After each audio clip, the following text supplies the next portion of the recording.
Hey everybody, it's Aldo Gandhi, and I just want to let you know really quickly that our swag shop is reopened. DeepDishTees.com is where you go, and that's tees with T-E-E-S. Clever name, guys. They're the new home of our merchandise. You can get t-shirts, you can get caps, you can get coffee mugs, you can get hoodies, you can get all sorts of good stuff, and you'll help out the bar room with the purchase.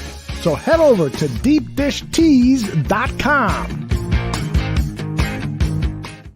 Some may find the following disturbing. Discretion is advised.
Here we go, Barflies. Welcome to the Barfly Tailgate Show. You already know it's live. It's done by Barflies, for Barflies, and all the other Bears fans out there.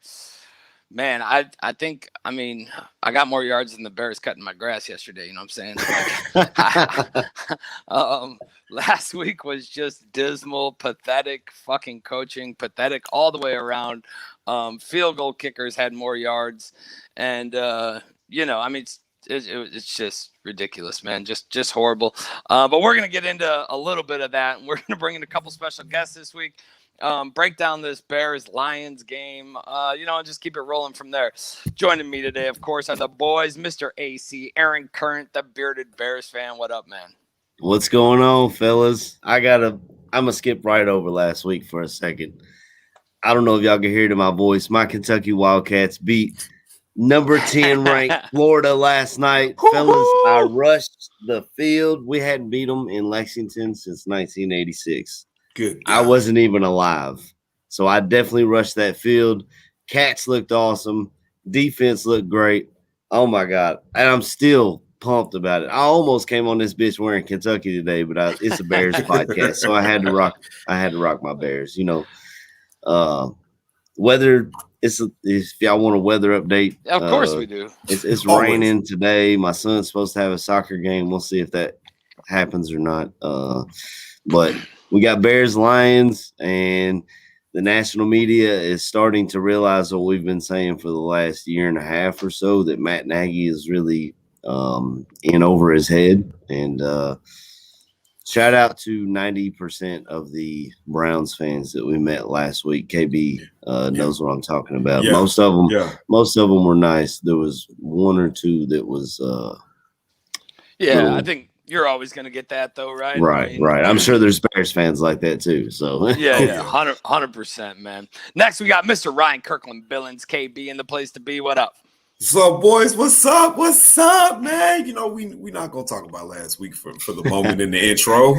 You know what I'm saying? It's good vibes all around. My boy Kentucky Wildcats won, Michigan won, Notre Dame took an L, man. Yesterday was crazy, man. It's crazy.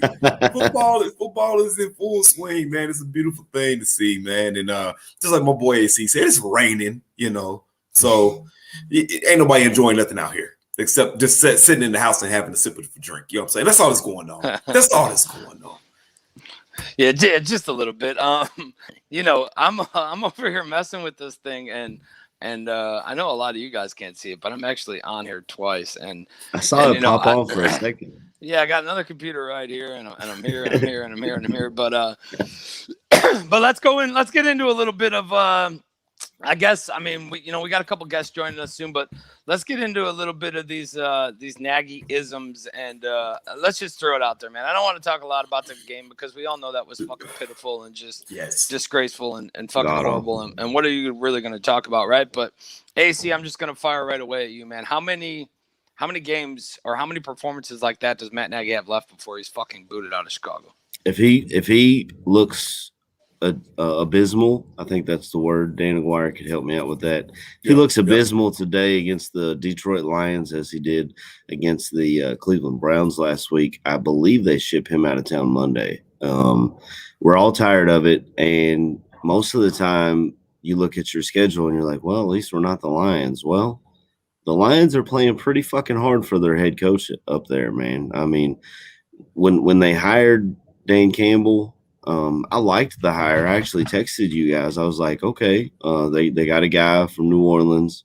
learned under Sean Payton. Maybe he can do something. And they made a couple moves in free agency, and they had some pretty good draft picks. They've invested in their offensive line. Logan Stenberg, Kentucky Wildcat, is up there playing hard for them. And but the way they play for the guy, and we laughed at him when he was talking about biting kneecaps and stuff. But they're I mean, those lines are scrappy, man. I mean, they went toe to toe with even the Packers for a half. I mean, I don't know how else to put it. I feel like they play harder for their coach than we're doing for ours. I think our guys are kind of over, especially those veteran defensive guys who came here to win a title. You know, they were like, let's get a Super Bowl in Chicago, and it seems like Matt Nagy has slammed that window shut on their necks. So we're in a tough spot right now. I'm not sure what we're gonna do.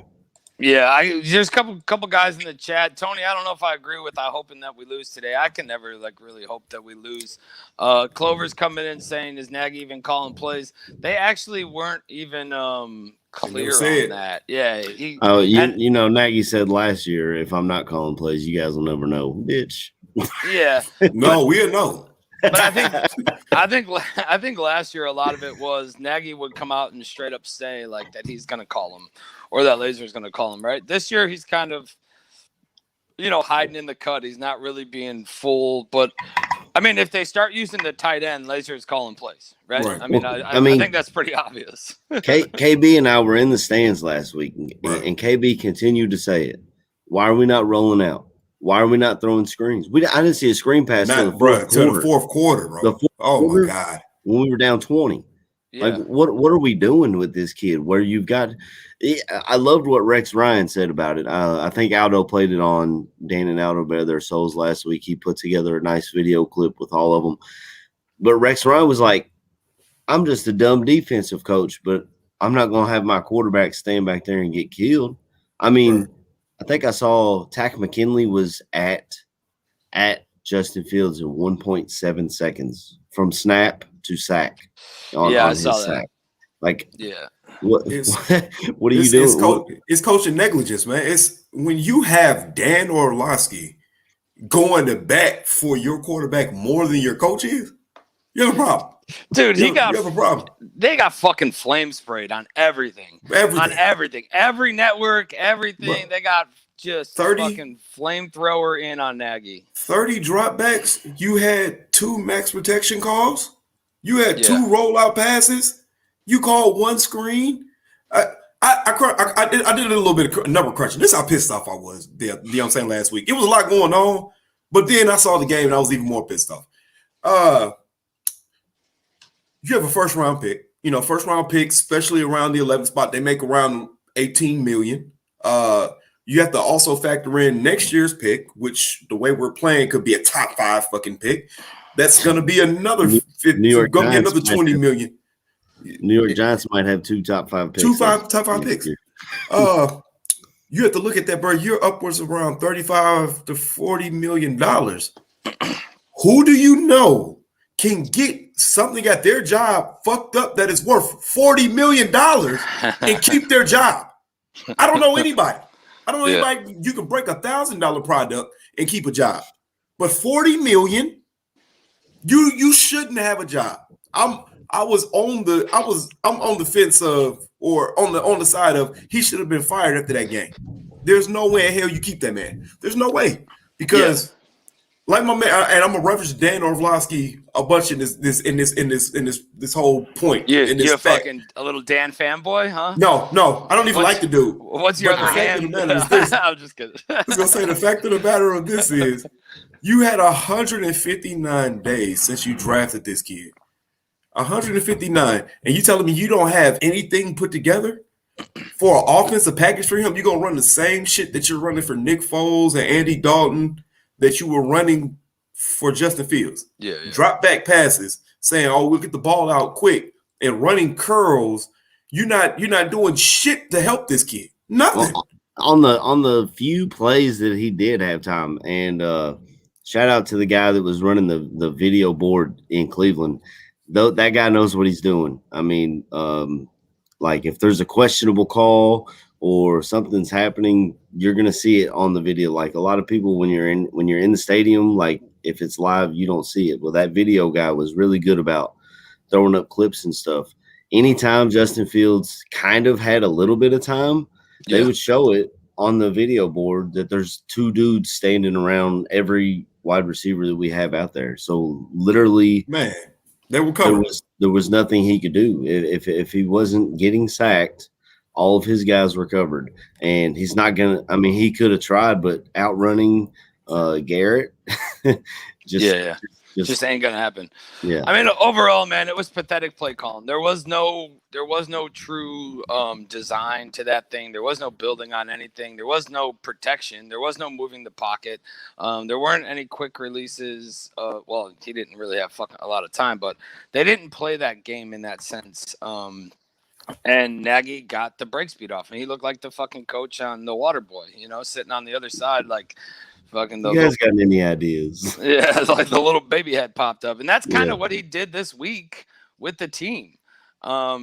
He said this week he sat everybody down and asked them for their opinions and if they had any idea. Like, who the fuck are you? You know what I mean? Like, I get it. Like, maybe at the beginning of the season, like, hey, what do you think your strengths are? What do you think this, that, right? And then building your thing or watching it a little closer. But to come out to be 1-2 and then sit everybody down and be like, look, fellas, that was horrible. I don't know what I'm doing. Like, you guys got a game plan? That's fucking, it's just horrible, man. Yeah. I mean, Myles Garrett came out in his press conference and was like, hey, yeah, we kind of had it figured out by their second drive. We knew what they were doing. Like, yeah.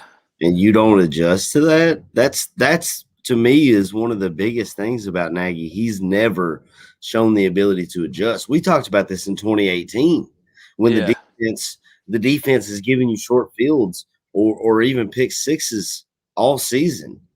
And then at halftime, we'll see the other team adjust to what we're doing. You never, ever saw us make an adjustment. And it's a fireable offense. There's no two ways about it. 100%, man. We're gonna bring in our boys here. We got a crew from the Fan Report. They're a Lions podcast. We're gonna bring them in and let them talk. I mean, the Lions, of course, have started, and Don Burr is gonna be really happy about this. Oh yeah. We'll talk about Don in a minute though. But let me bring in Nick and Andrew real quick, and then let's get this thing started. Here we go. Nick, Andrew should be popping up. Where'd he go? What's going on, guys? Oh, Andrew got disconnected. It said device not connected. That's all right. He'll pop. He's always trying to figure his stuff out, dude. Mine was working great this morning. I was on there talking to them, and then I decided to plug in instead of going Wi-Fi and see if I got a better connection. And I fucked this whole thing up over here. So now I'm on like two sides going. But Nick, man, pleasure having you on the show. Welcome. Thank you for having us, man. Appreciate it. Barroom Network and the Barfly Tailgate Show. We got one of your brothers in here, Don Burr. I saw him in the chat. Yeah. He's in here every week, but he's a Detroit fan. But either way, like we're down with it. But you guys got Let's see if that worked. Andrew, there we go. There we go. All right, works perfect now. He's like, I gotta ask, I left. why does Andrew have quotes around fan? I'm confused with that. Because it's almost a cult rather than an actual fan. Like I was indoctrinated at birth, and I can't get out. Gotcha. Very much a like a Stockholm syndrome type thing. Yeah. I think that's how a lot of us have come about. I don't know if we really picked this fucking misery. I mean, year. unless you're a bandwagon like Patriots, or you followed Tom Brady to the Bucks or Packers, we see a lot of Packers fans. I feel like you're kind of born into it. I was married into this. I was a Bengals fan prior to meeting my wife, and not much better. I think I'm just a gluttony for punishment or something. But it's got to be difficult being a Lions fan. I mean, even last week, you did everything you could to win, and then you have a record-setting field goal. Break your heart at the end, man. Oh, yeah. I mean, it's expected at this point. Like watching that game, it was just like, all right, where's it gonna fall apart? Something's gonna happen. I'm a Kentucky fan. I hear it in the stands every Saturday. They're like, well, how are we gonna blow this one? Well, we didn't blow it last night. We beat Florida. We, as Lions fans, we are so used to getting beat in just unbelievable ways that, like, I mean, you've got the 10-second runoff with Golden Tate against the Falcons. You've got the Justin Tucker 66-yarder. You've got the inception of the Calvin Johnson rule. Yeah, the Calvin Johnson rule. Yeah. You guys remember that one? I don't know. Twice Aaron Rodgers threw a Hail Mary on us, one in an untimed down for a phantom hands to the face call. I mean, the amount of, and then you had the picked up flag in the playoff game against Dallas. I mean, we are very used to losing in ways that shouldn't be possible here. Just heartbreaking. But I mean, you mentioned, glutton for punishment. I mean, being a fan of all Detroit sports, and I've grown up Detroit sports my whole life, and we had some good runs. But in the last couple of years, man, let me tell you, it is tough to be a Detroit sports fan. I love all of our teams to my deathbed, but the last couple of years, it's been brutal because we've had zero success. Zero. When the Pistons had Tayshaun Prince, there was a lot of Pistons fans down here in Kentucky because that was pre-Calipari. We didn't have a bunch of dudes in the league, so Tayshaun Prince was the guy. So there was a lot of Pistons fans down here. Man, do I miss him now? All right, well, let's move into this game a little bit. I mean, we got the 0-3 Lions coming to town, but like I threw up on the tracker there, you guys. I mean, you're 0-3, but you guys. I mean, you've fought a lot harder than we have. You've played some better teams. What's the sense, with Campbell, with everything this year? What's the sense in the city? Like, what's this? Is it promising? Is it like, oh shit, here we go again? Or what is it exactly? What has changed? Go ahead, Andrew. I'm saying from what I've seen, a lot of people are just kind of being a lot more patient this year after we went through Matt Patricia. And there's, at least from my perspective, there's been a lot more just optimism in terms of just the culture being built. But no one's really expecting much from this team. So, I'm happy we've improved each game so far. So, and I don't know if Nick sees it the same way. It really depends on who you're talking to also. Because, I mean, you guys mentioned the whole biting the kneecaps thing. And there are a lot of fans that got real turned off by that and real turned off by the way that Dan Campbell's carried himself, and obviously he had some major coaching blunders against the Ravens also. You gave him a free timeout on their game-winning drive. That's inexcusable. I know he's a rookie head coach. It was his third game. Sort of a rookie head coach. He had the interim time with Miami, but there's some stuff that he definitely deserves some fault for in that game. But for the most part, from what we can tell, these players do want to play for him, and he's doing the best with what cards he's dealt. This team is low on talent, for a lack of better words. Like I mean, our starting corners are both hurt, and one of those guys is Jeff Okudah, who I know he was the number 3 overall pick, looked great in college, but my God, has he been abysmal in his time in the pro so far, and to the point where there's fans out there, including myself, that have asked, can this guy even play? Like, and he was supposed to be our number 1 corner this year, covering the likes of Devontae Adams and all the big names out there. But so we're down to the bare minimum talent with this roster, and Jared Goff has looked like one of our better players. So that kind of tells you how much talent this team has. Yeah, we're Yeah. quite literally 11 guys away on defense. I feel like Almost there. I feel like Dan Campbell's like a football guy. I mean, we had a guy here, Ditka, who he kind of reminds me of. The way he's gonna get in your face, he's gonna pump you up, and when you're lacking in talent, the ability to push those guys to play at a higher level, I feel like you need a guy like that for that instance. And the Bears haven't had that really since Ditka. We went through 100%, man, 100%. We went through the Trestman era, and now we got Nagy, who's just it just kills me. But I'd like to join the Nagy support group. I thought I was going to get cute and get Justin Fields in a FanDuel lineup, and I missed first place by 2 points. Justin man. Fields 3-point game that he gave me. No, you're 100% right. Dan Campbell is a football guy, and he's a leader of men, so to speak. I mean, these guys really love to play for him. He eats, breathes everything football, and he shows it every single week in the press conferences, and just his energy on the sideline also. Like these guys want to play for him, and they do fight. You know, that lack of talent is there, and the teams that we're going up against do have a lot more talent. I mean, we don't have anybody close to the likes of Lamar Jackson on our roster. I know he's not the greatest pocket passer. But that dude's got more talent than our entire offense, basically, outside of like Swift and Hawk.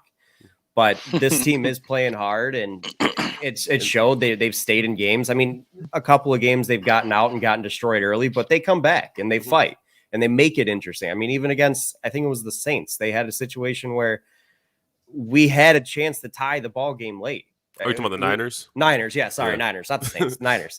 We had a chance to tie the ball game late. We were down by 8, driving down the field, and it, just stalled out towards the end. Like they fought back, down by, I think the score was 24-3 at one point, Andrew. It was a terrible game early on, and then they fought back and they made it close. And it's refreshing to see after we had a borderline mutiny with Matt Patricia. Like you were born on mutiny there. You guys bring up how bad you guys have it with Matt Nagy, and don't get me wrong, I definitely feel for you there. I would highly recommend a new head coach in Chicago, because you guys do got some talent down there, and seems to be wasted. You know what was scaring me was you saying, Campbell is a leader of men and he's this and that's all the same shit we said about Nagy, in his first season. And he did great right at the beginning, but man, it was a quick turn, and now like the pitchforks are out and motherfuckers are in the street trying to, get this dude out of there. Yeah. The difference is though, job after last week. Yeah, we are too. Yeah. The difference is though, it seems like the way Nagy has to have his hands in the offense, I don't feel like Dan Campbell does that same thing. I feel like he's gonna let his, and I'm looking from the outside. I'm gonna be honest. I don't study the Lions, but I feel like he lets his coordinators do their jobs, and Nagy's a glorified offensive coordinator. That he's got his hands in the offense. He hasn't touched the defense. Even when Vic was here, he let Vic. He's like, Vic, you handle the D, I'll handle the offense, and it gets him in even more trouble because he's got his face in the play sheet instead of paying attention to what's going on the field. I did see a question about the Lions draft capital. We do have all our picks. We also have a first-round pick from the Rams. And I think we have a couple other somewhere down the line too. We have 2 first-round picks from the Rams the next 2 years in that Matthew Stafford trade. Yep. Well, this next one might be number 32 because of the way the Rams look. The way Stafford has looked, I mean, he's the undisputed MVP, number 1 MVP candidate right now. Like he is the guy. He's played unbelievably. I mean, you kind of have to with the team he's got. You guys have seen it for years. Down there. Yeah. Oh, dudes! I mean, people took it for granted here. People actually were trashing on Stafford before he left. I mean, the most popular guys in the city of Detroit are the backup quarterback and the backup goalie. They always have been in the city of Detroit. Those are the most popular guys in any team out there. And I mean, every single year we'd go into the drafts and people would say, "Oh, we got to draft somebody to push Stafford to get him going, light a fire under him. Like we got to draft somebody because Stafford isn't the guy." I mean, well, guess what? He's proven right now he is the guy.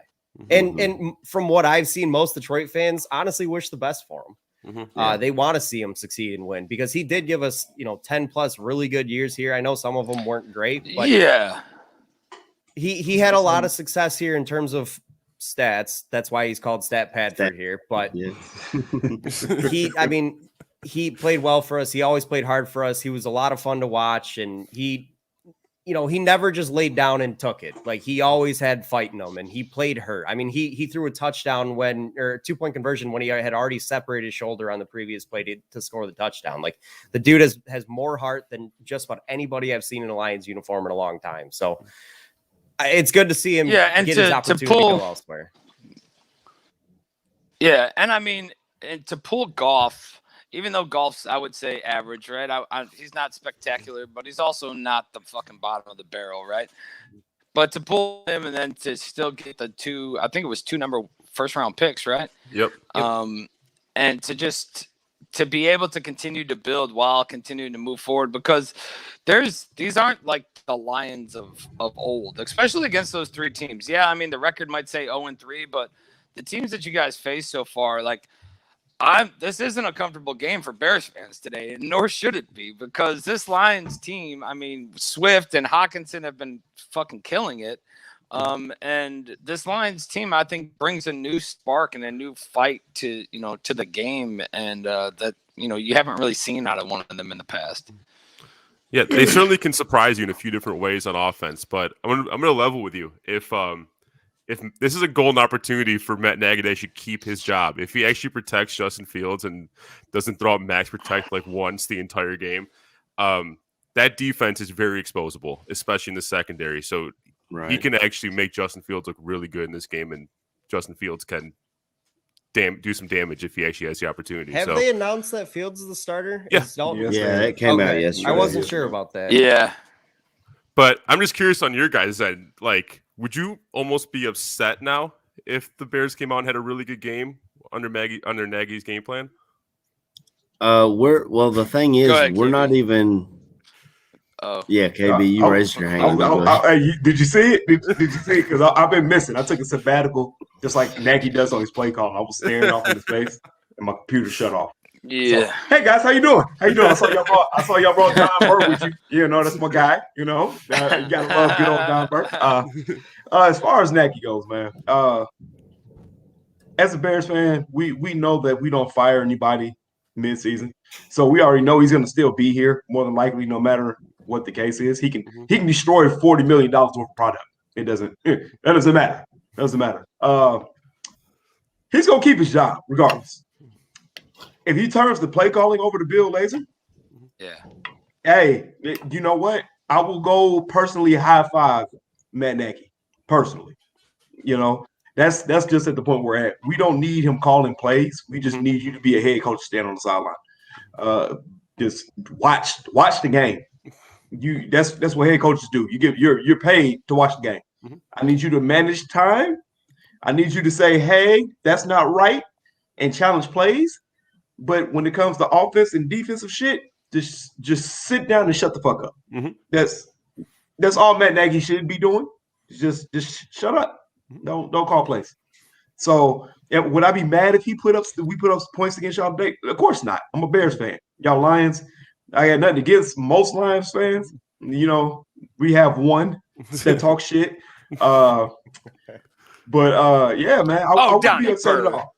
Hey man, I love me some Don Burke, man. He gets in. I love him too. I got him blocked on my thing, so I don't see none of his comments. I gotta keep him. He helps me. Yeah, I honestly realize what I do. Yeah, I mean, honestly, if the Bears came out and put up a shitload of points and whatever, I'm fine with it. I mean, look, you're 0-3. Right? You don't feel like your season's over. We're 1-3 with the worst performance in 100 fucking years, and we're still gonna fight and claw. And I think it provides that boost. Because I don't think all this, even though going 0-3, right? No matter how the season plays out, I still think Matt Nagy has a question mark on whether or not he's a head coach next year. He literally has to come out and fire off fucking points like crazy, and he has to change this thing instead of running you can't have two game plan, or you can't have the same game plan for a quarterback like Dalton and a quarterback like Fields. And Agreed. that's kind of what he was questioned on this week in the when his time with the media and that, and he fucking punted that question away too. Like, I'm going to keep that internal. And the guy who asked him was like, I didn't ask you for your plays, coach.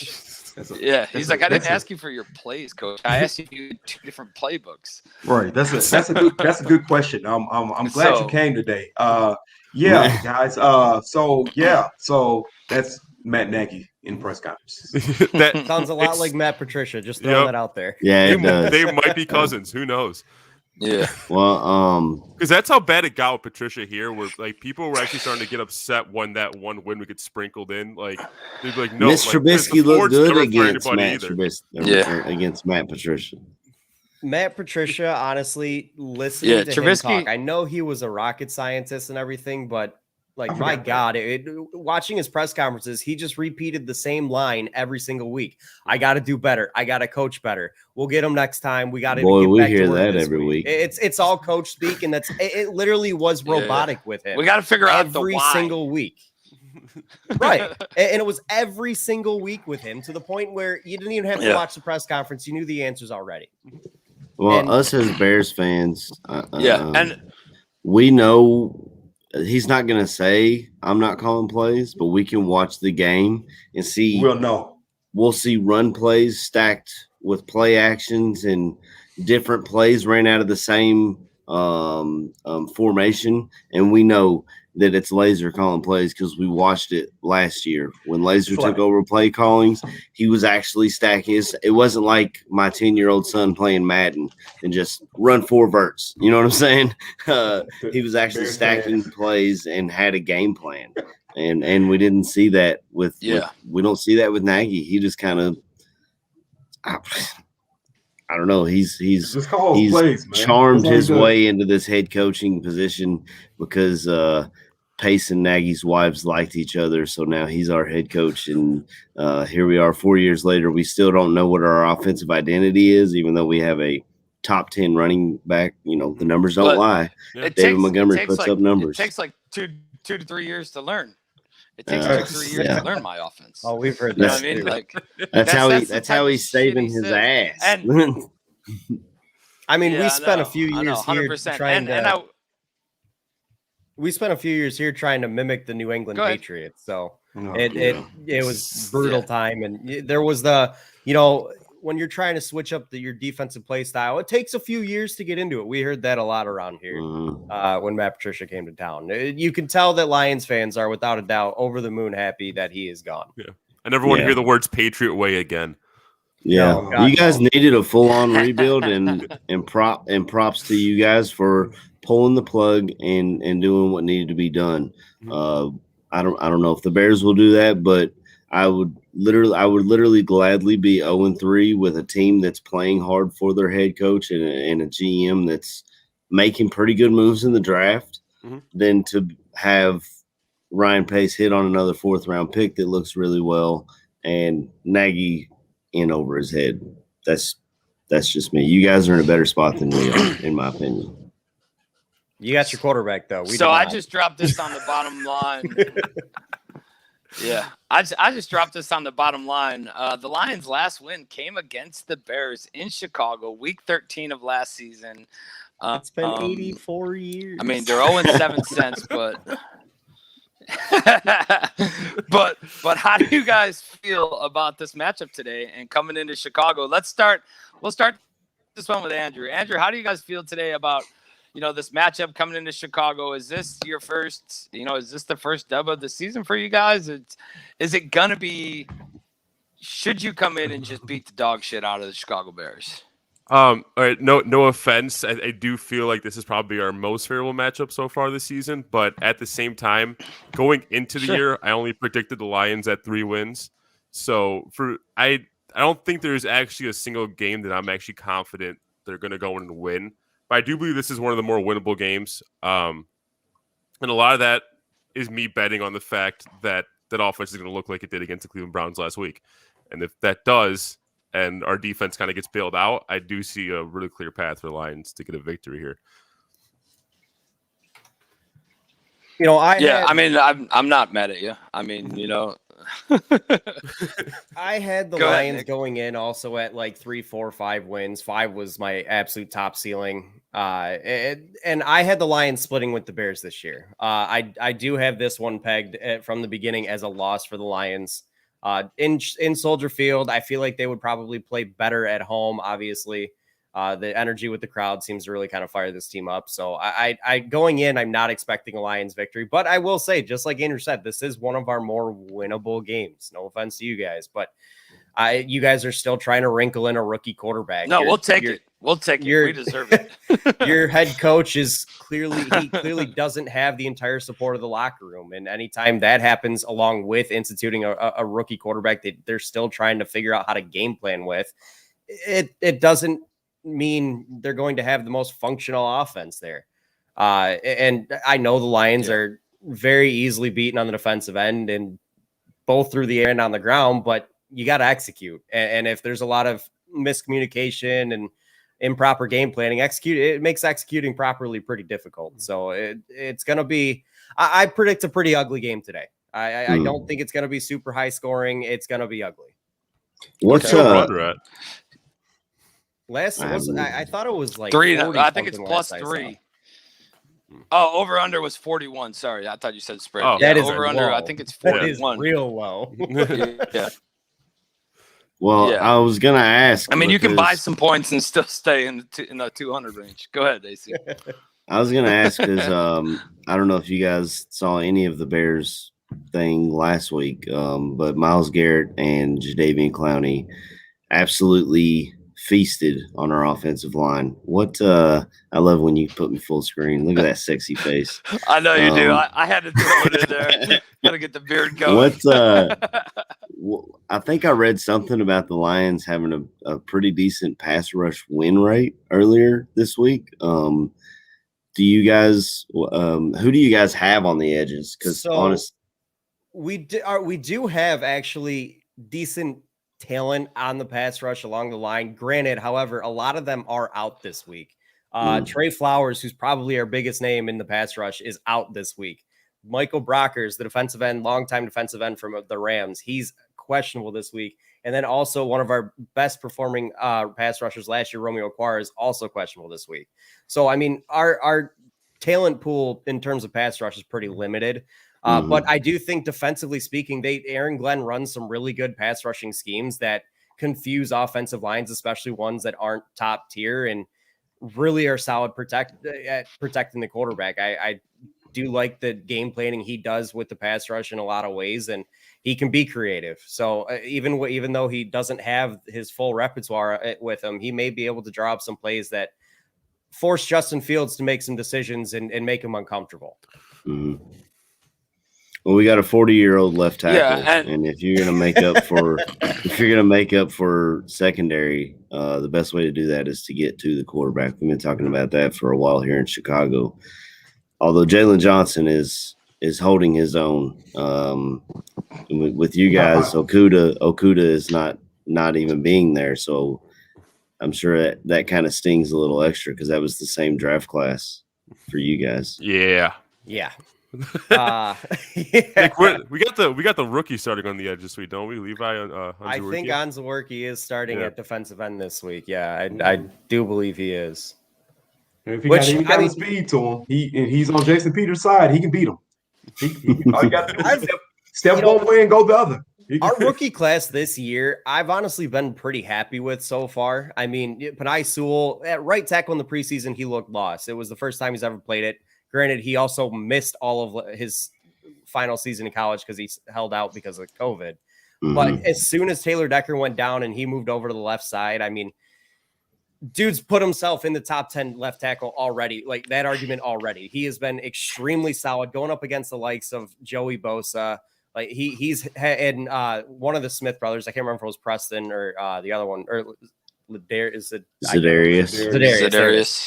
I only know him because he played in Kentucky. One of them was out, but he had the other one to deal with, and he looked really good in both those games. So he's really he's made it a tough. He's brought up the conversation of what do we do with Taylor Decker when he comes back, and he's played 3 games there, so that kind of gives you an idea of how good he's played.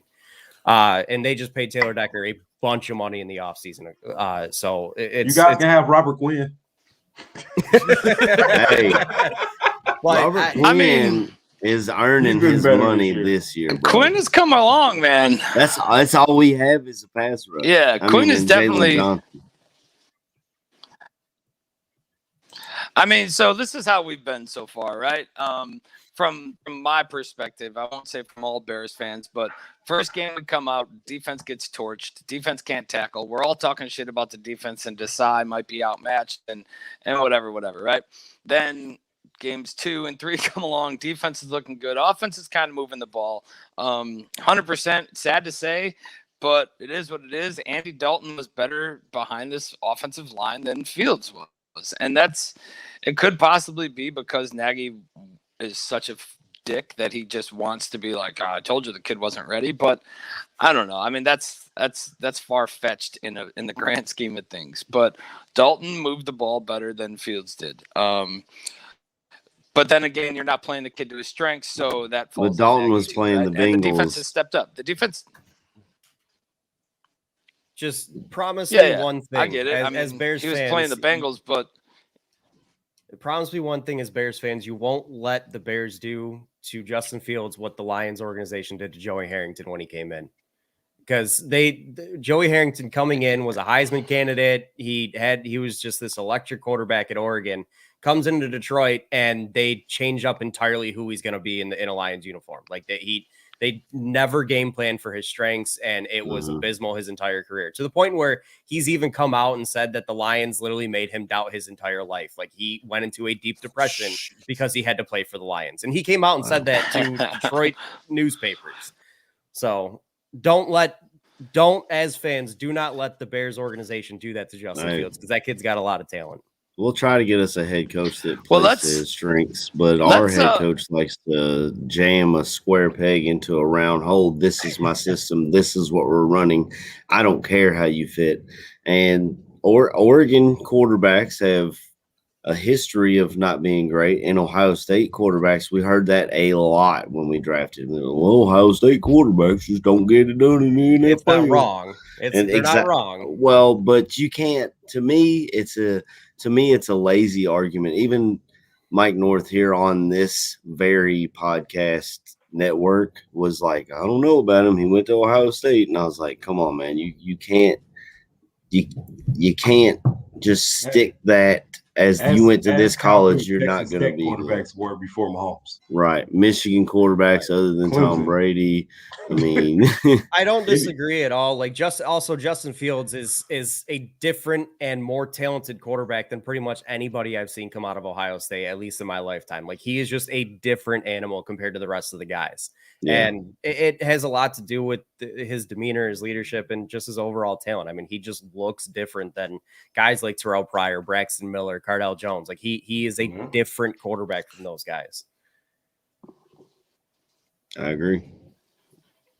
Yeah, Bobby, you want a delay or something? So too. And I think a lot of that is just, I don't know. I might be. I got two systems going over here, man. Can you hear me now? Is it good? Yeah, we hear you, but I feel like we say stuff and there's like this one pause, going and then you talk. Yeah. Yeah, probably, man. Who fucking knows? But I think in the grand scheme of things, we're both the bottom dwellers of the NFC North now, and it's a fight for last place, honestly. The way that it's going, it's between us. We're just gonna sit here, and you guys have more future potential. Maybe not at the quarterback position, but with the draft capital and that than we have, and it's going to be a rough one, you know. But let's before we get you guys out of here, let me get your guys' game predictions, score predictions, and then throw a shout outs or a plug into what you guys got going on, and a plug to your show. And Nick, we'll start this one with you, man, and go ahead, give us game predictions, and then shout outs and plugs. My prediction for this one, like I said, I think it's going to be an ugly game. I'm seeing like a 1917 type game. It's not going to be pretty. I do have the Bears winning this one. I just don't think the Lions can pull it off in Chicago. So I'm thinking something like 1917. Not a close one, but not a pretty one. And then plug your show, man. Plug whatever you got. Shout out whatever you got. Go ahead, Andrew. Give the prediction, then I'll plug the show. I'll shamelessly plug it. Cool. All right. Of course. I was actually going to go fairly close to Nick. I was going 21-17 Bears. And because I do think that even with what I saw last week with Justin Fields getting maybe half a second to throw per drop back, I can't see that happening twice. If it does, and Matt Nagy's shot out of a cannon by the end of the game, that would be insane. So, yeah, I'm going to go 21-17 Bears. So to shout us out 21-17 Bears. Go ahead. To shout us out now, Andrew and I have been doing our podcast, The Fan Report, we started off as a live show, 4 years ago? Yes, something like that.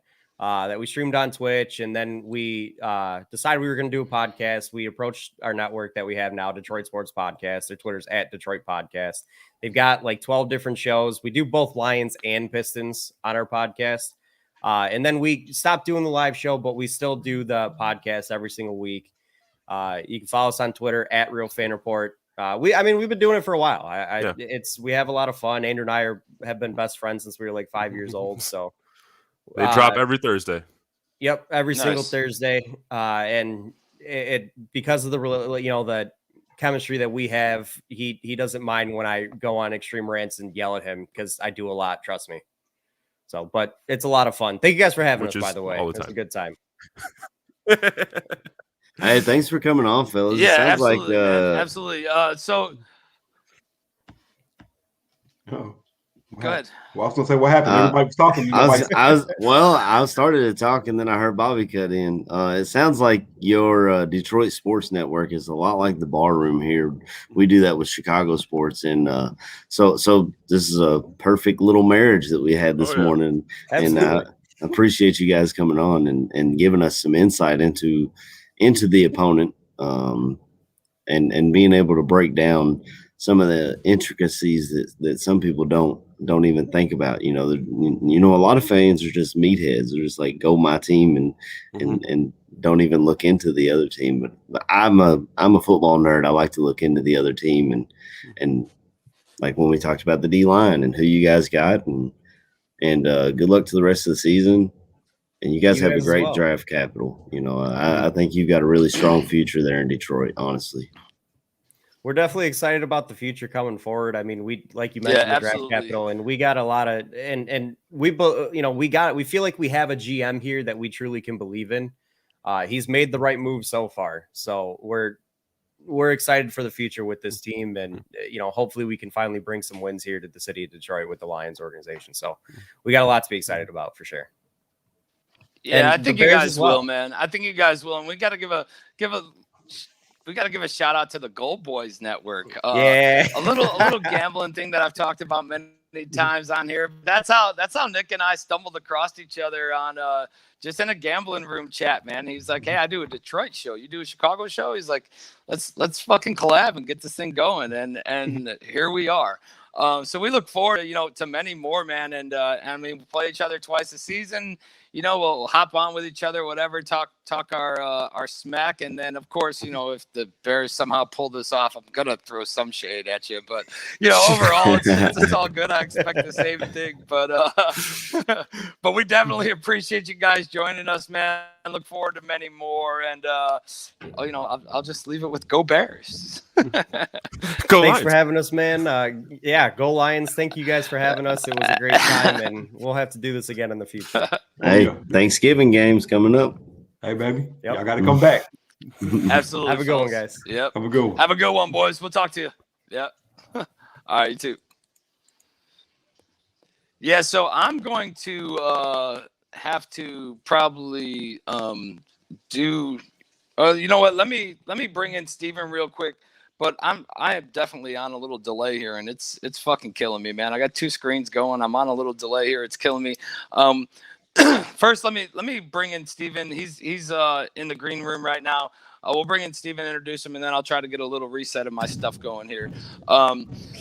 Barflies, everybody in the show. Welcome Steven Nagishi. He's a new member of the Barroom Network. He's he's here to talk a little bit about what he's bringing to the network. And Steven, welcome, man. Welcome aboard. Great having you on the show, brother. How's things going? Good morning, guys. How are you? Can you hear me? Yeah. Yep, we got you. So thanks for the invite this morning. So I'm starting a brand new show starting on the 11th of October called the AA Report. AA stands for Asian American. So I'm one of the co-hosts along with Ken Fang, who is the associate editor of the sports blog Awful Announcing, which I'm sure you might have heard of before. Mm-hmm. And with the help of Aldo, we're bringing in guests of AAPI, Asian American Pacific Islander background, who works in the sports and entertainment industry, to talk about the state of the industry, and also to talk about the rise in the Asian racism during the pandemic. Right. So, we wanted to shed a light on that and give AAPI personalities that you might have heard or may not have heard in the past, their perspective on the sports and their background and all that. Yeah, it's a good it's good to get a perspective from yours. I'm just a southern guy down here in Kentucky, so I really don't. I mean, I work at Toyota, so there are quite a few Asian Americans here, but they're from Japan. But it's good to have that perspective of the way you see the world, especially with the pandemic that happened. A lot of, like you said, a lot of people just became super racist against Asians, and it's good to have your perspective, and also your perspective in life and in sports, because I feel like sports brings everyone together. My dad always taught me that no matter skin color or where they're from, or even politics. It transcends politics and everything. Yes. Religion too. So. Yeah.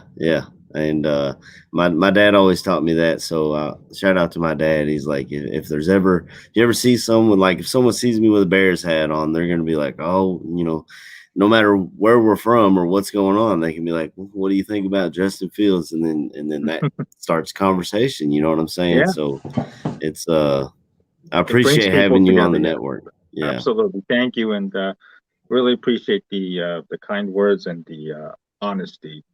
I think pandemic really taught us, and I said this to many people.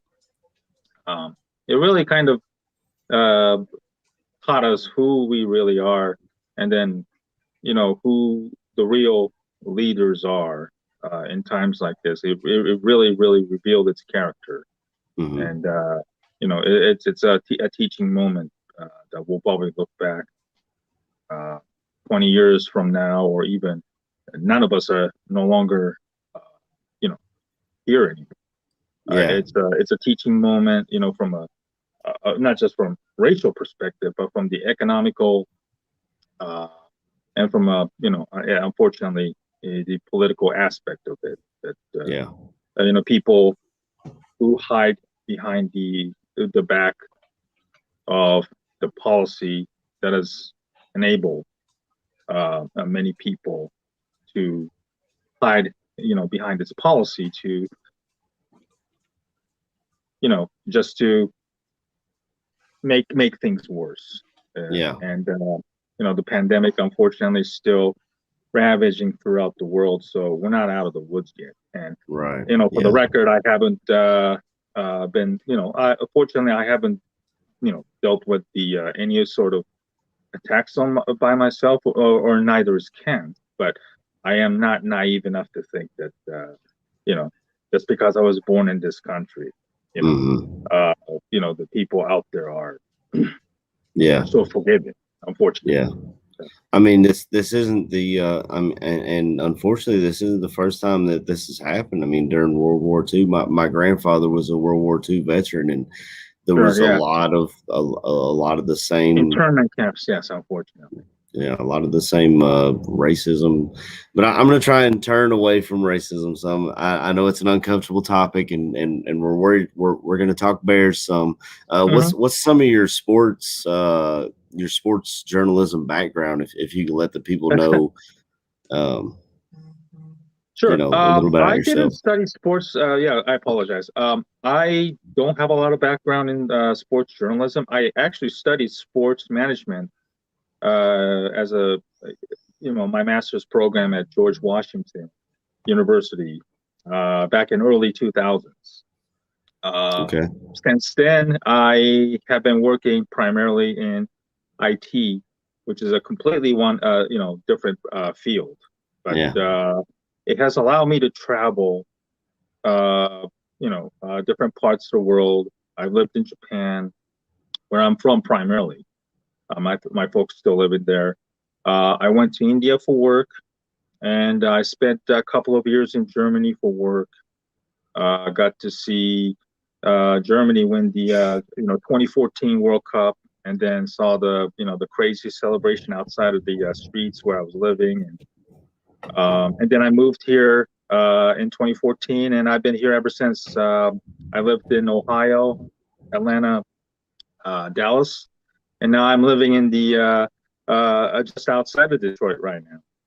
Oh wow! So you got an interesting take on the game today. Right, the local stations have been just chirping. This is the Lions' first win of the year for sure. They've been chirping on the airwaves. Well, I mean, after they watched that game last week, how can they feel any other way? I can't blame them. I can't blame them. And if the Lions lose today, what does this say about, the Lions as of right now, in terms of talent? Well, I think they knew they were going into a rebuild when they brought in, a whole new GM and head coach. So if they lose today, it's not as if we lose today, especially if we get embarrassed the way we did last week. It's completely different than if they lose today.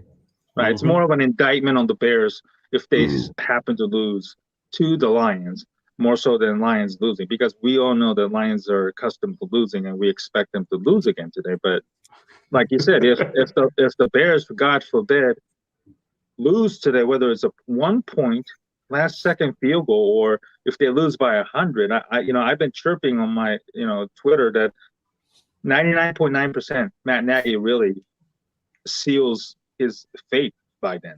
Will he get fired by Monday like we all want him to? Probably not. They haven't shown a history of that. Yeah. No. But with Justin Fields at quarterback, at least there is hope. And the only reason I think a lot of us are watching the Bears is not because we want them to get to the playoffs, but we want to see a legitimate growth. The progression. When I lived in Ohio last year, I've listened to and heard enough of Ohio State football games, and he was very, very impressive. The way he carries himself, the way he talks, the way he commands, just an impressive guy. And I thought if that is going to transcend the Bears and have a positive impact on the entire team, and ironically, Matt Nagy just fucks up everything in just one single game and just takes the air out of all of our hopes. And now he squarely puts himself on the firing line at the top of the Vegas odds. So, only Matt Nagy can do that. So with Nagy, there's an old line from a movie that I go by that I feel he should be put on. I feel that we should tell him about the gun line, boss. I think we should tell him about the gun line, boss. I think we should put Nagy on the gun line and push him over. Just somebody just come and shove him, and then that's it. You're fired, man. Because there's no way you can look as inept in coaching as you did against the Cleveland Browns. There's no way. Right. Like I said, it's either you don't know how to coach or you did it purposefully. Either way, Right. it's fireable. Savage was used so frequently all over the media, locally and nationally, and I cannot help but to think, yeah, maybe he did that on purpose. The way he handled Justin Fields, which is ironic. This is the same guy who went to see him work out, has a relationship with Ryan Day, the Ohio State head coach, and everything. And this is what you come up with, 4 or 5 months of the off season. This is what you can do. I think that really sealed his faith, and the way he got eviscerated by the national media, from Orlovsky's, David Carr, and then the Ryan Clarks of the world. Whether you like ESPN or not, I thought a lot of people probably enjoyed Nagy because that's what a lot of people, all across the country and then locally in Chicago had to put up with his antics and empty words and promises. Yeah, and I feel like even with prior coaches, the blowback from national media hasn't been the way it has been with Nagy this week. Like when Trestman was losing 50-14, I think he did like 2 weeks in a row. I don't really. Right. I mean, people were like, "Yeah, he's not a great coach," but like this week when Nagy embarrassed us, there's no other way to put that, embarrassed us in Cleveland, the national media, the way they took that story and really blew it up, we might need that. It may have put the what's the word I'm looking for, put the heat on our management, put the heat on our management to actually make a move this year, as opposed to the way the Bears have always done it. Like, no matter how bad we are, we're just going to let this coach, finish out his year, because whether it's financial reasons or what have you, if we make a big enough movement on with social media and now the national media hopping on this train, I feel like that will push management to actually make a decision rather than just kind of sit back and count their money, which is honestly what they've been doing. I think that this week really put some heat, like you said, and I think it put everybody on notice. Internally at House Hall, whether it's the Ryan Pace, McCaskey's, Ted Phillips, the entire coaching staff. It was just a shit show. There's no other way of putting it. And that might be even putting it mildly, to be honest. But I think we'll find out a lot about this team today. If they came up with the same stuff, even with laser calling, then I think you really, really lose the fans. Yeah. Like I said, the progression of Justin Fields is the only thing that we can all look forward to watching. And then he does this second straight week in a row.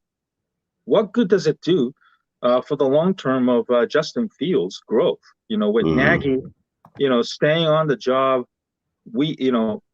every week, it just keeps getting worse. And I think we've seen, 4 years of tape, the things that he said to, I think a lot of us, myself included, at least this week, we've drawn our own conclusion that, he's out, he's done.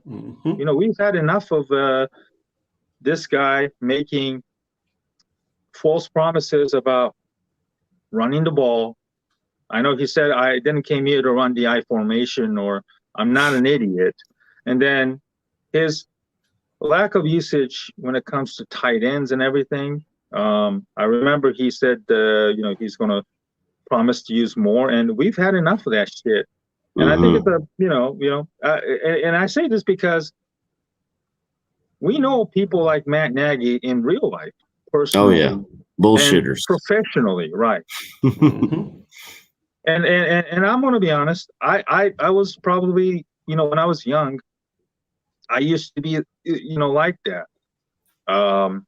Piss off of people here and there, get fired. It's like an embarrassing moment that I had to learn from it, unfortunately. And, like I said, we all know people like that personally and professionally, whether it's somebody who's your boss or somebody that works underneath you that probably doesn't respect and somehow doesn't think of the consequences. And I think it's really, really finally caught up to Nagy, the way he got eviscerated this week in the national press. Yeah, most definitely, man. Because I'm not too old to remember that first year where he said, "All we need is a tight end to make this system go." There's always a scapegoat. You go out and you get the tight end, and then you say, "Oh, well, now we need our quarterbacks to make the right reads." And you have the quarterback. You destroy Mitchell Trubisky for 3 years, and Trubisky goes and he looks like a competent guy in Buffalo. I'm not gonna say he's a world beater, but I guarantee you that he looks a lot more functional running the damn offense right now than he did in Chicago, and that's saying a lot. Because every year was something. Now we're going to get, Fields is just too young. He doesn't know what's going on. But Andy Dalton just got here. So you can't use that excuse. All signs point back to you. I mean, not only that, everything you just touched on, but we had 2 of the top offensive line coaches in history. I mean, there's no other way to put that. And they've looked like, because they were under Nagy, they've looked like incompetent coaches. And unfortunately.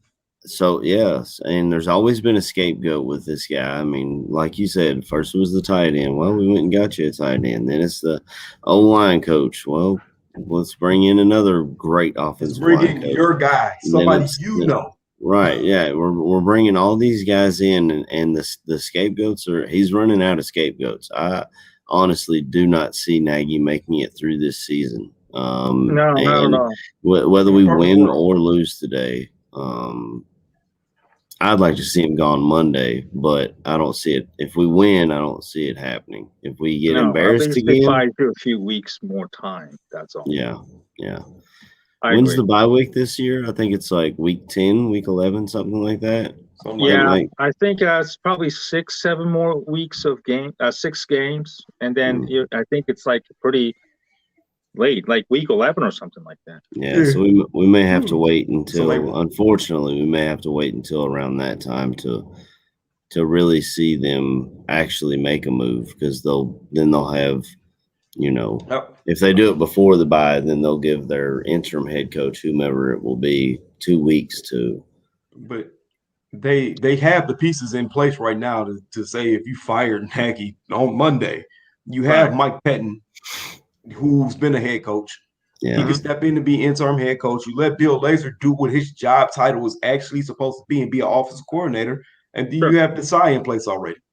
Right. You don't have to wait that long at all. Not at all. You don't. We have the pieces. 13 games left after today. So the only excuse right now is just the Bears organization, and you know damn well they're not going to do it. That's it, man. That's the only thing. We'll see. I've never been this hopeless this early in the season. Right. You know what I'm saying? Like that hits you heavy, because if you think about it, watching the Bears shouldn't be so fucking hard. We want to be entertained, and other teams can score points, whereas the Bears have a hard time putting up 10 points in the entire fucking game. Right. What is this? Right. Watching Jacksonville, I'm like, dude, they can move the ball. Entertainment value.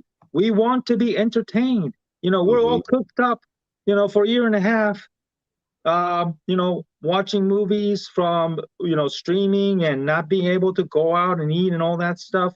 The Bears offer no fucking entertainment value. Who the hell wants to go pay $50 in parking, $200 in tickets to watch this shit show for the next 13 games, whether at TV or at home, and only to see Justin Fields on his back and Nagy pacing the sideline, buried on his Denny's menu offensive sheet. I kind of wish we could get. It's enough. It's enough. Yeah, last year we had Mike Schaefer, who joined us during the COVID year. He's a season ticket holder. I wish we could kind of get in touch with him and see what the feeling is like in his his tailgaters, the people around him, because I'm sure that I texted him last week when we were coming home from Cleveland, and I was like, because he makes our swag here with the deepdishtees.com/barroom. That's a plug, so you guys can check that out and get your gear. But I tried to shoot him a text and see if he was going to get some Fire Nagy t-shirts going, with the orange lines top and bottom and the white print. And he's like, man, I don't even. He sounded defeated. He was like, I don't really have the energy to deal with this guy right now. So not only we're not the only ones that are going through this, there's fans in the stands that are done with it too. And it's just, it's finally come to a head. And I hate coming on here, and I feel like that's all my wife. It's always doom and gloom. It's always, I hate coming on here every week, and it's like we have 3 topics: Fire Nagy, we're looking forward to Justin Fields, and how did the defense who's the new head coach / GM in 2022, something like that. Yeah. It's always a mix of those things, man. But that's what we have. That's what we have to look forward to. There's no way, we don't have a first round pick this year, so we're not. We can't really delve too much into the draft until second round. So that's even right. Yeah. So that's shot, and as long as Justin Fields turns out great, then it's all good. Yeah. Well, one of the bigger things to me is we drafted. Our O-line looked bad, but we did draft a couple of guys. But they're both injured. And Tevin Jenkins, I feel like, and I think I texted the guys this before Borum went down. I like Borum to take over that left tackle spot and slide Jenkins into right tackle, where he played all throughout college. And I think that's a better move for the future of the Bears, and could really solidify this offensive line if they could stay healthy. That's the biggest issue we're running into right now, Right. Borum, I think, comes off the IR in a couple of weeks, maybe after the Oakland game. Yep. And I pray that Jenkins is healthy enough to maybe still play. Play at least in November and December at some point. Yeah. I was gonna say to me, man, the dream scenario right now, offensive line wise, just going with that. Left tackle have Bourne. You keep Whitehair at left guard, James Daniels be right guard, Tevin Jenkins at right tackle, and then it's the center that's in Iowa, who is a phenomenal player, man. He's probably going to be been the best center this year. If we can somehow get him in the second round, because centers don't usually get drafted early first. If we can somehow get that kid, I was gonna say, if we can get that kid somehow, you could have the makings of the top 10 O-line, top 15. Yeah. Well, I know I've read stories. These guys settle in. I've read some stories online that the Bears have been to see. I think his name's Jarrett Patterson or something. Yeah, from Notre Dame. Yes. Notre Dame. Yeah. Kid, yeah. So I think they're scouting him pretty hard. I don't know if he falls to the second round. Typically, a center, if that's all they are as a center, they might fall. But if they show the ability to play center or guard or even spot start at tackle, then that's going to push their draft stock way up, which is going to hurt our chances in getting them. But I definitely think center seems to be the problem, the weakness point, and I hate it because I've pulled for Sam Musfer so hard because this guy was an undrafted free agent, basically a hometown kid. Notre Dame is is Chicago's backyard, so a lot of Bears fans are. Right. Well, a lot of Bears fans are Notre Dame fans, so I'm sure I wasn't alone in pulling for this kid. And the way he fought and played pretty well last year, and then it's just kind of I'm not sure what the issue is. Is he just not strong enough? We're not seeing issues with snaps, which is a plus. We saw that prior to him taking over that spot. We had issues with snaps, but with Whitehair especially. Yes. Yeah, I don't know what the fix is. Maybe Alex Bars. He played there for a game last year, I think. I was gonna say the way y'all pulled for Mustafa, I pulled for Bars, man, because I felt like he had the talent to at least be a tackle or kick inside to be a starting guard, man. But I think it's still in the play too. You know, we could probably move Daniels to center and put Ifedi kick inside, and then put Bars at right tackle and see what happens. I think that needs to be taken into consideration. And, you know, who knows? Maybe we might see that today if they said, you know, enough is enough. You know, today, if Laser's calling plays and if Daniels is, you know, working as a center, you know, obviously we didn't see that, you know, any reports of him taking snaps, so probably ain't going to happen. But if Mustafa just can't cut it, you know, we all love a good underdog story, and Mustafa is certainly one of them. But you know, you can only go so far, you know, considering he's a undrafted free agent himself, and you know, there's a reason why he probably went undrafted. But you know, you want to root for him, but you know, you got to do what's in the best interest of your best five's got to be up front. That's there's no other way to put that. You got to have your best five on the field. Absolutely. I was gonna say the solace that we could take out of this, gents, is if Laser is calling plays, I feel like you will have better O-line play because there's a direction. You get your direction. Yes. You have a direction. They know what they need to do. He can tell them this is what the play is going to be. You block this way, and then you might see better play. That's what we can take solace out of. That's what we can hope for if Laser is truly indeed calling plays, man.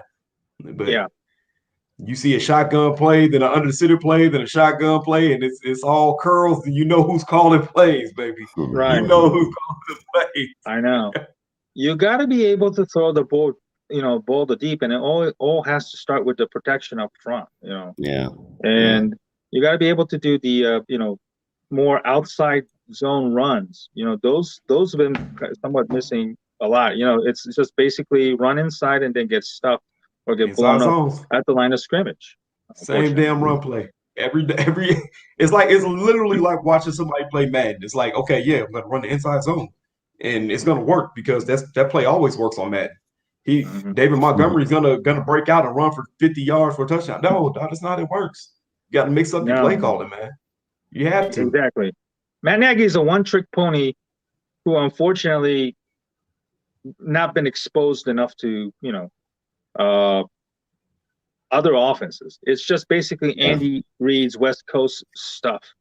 Yeah. And that's pretty much it. You know, he doesn't have a lot of NFL coaching experience himself. Yeah. You know, he was working in real estate and then latched on, you know, to being a, you know, low paid assistant. And I give credit, you know, to Nagy for persevering. I'm not going to bash him, you know, for the way he grew up and everything. But, you know, to be honest, I want whoever the next coach is to at least have, you know, a lot more coaching experience than Matt Nagy and been exposed to maybe different style of coaching and different offenses that, you know, he has to have a, you know, plenty of experience calling plays at least. And, you know, Olin Cruz said it best last week when he eviscerated him in NBC Sports. You know, stand in front of a mirror, you know, put a Y on the mirror and then stand in front of it. And there's your answer. You know, that's your why. That's your why. Yes. Yeah. You keep harping on the why, and Matt Nagy is too insecure to admit that he is the problem. He is the reason why that exists.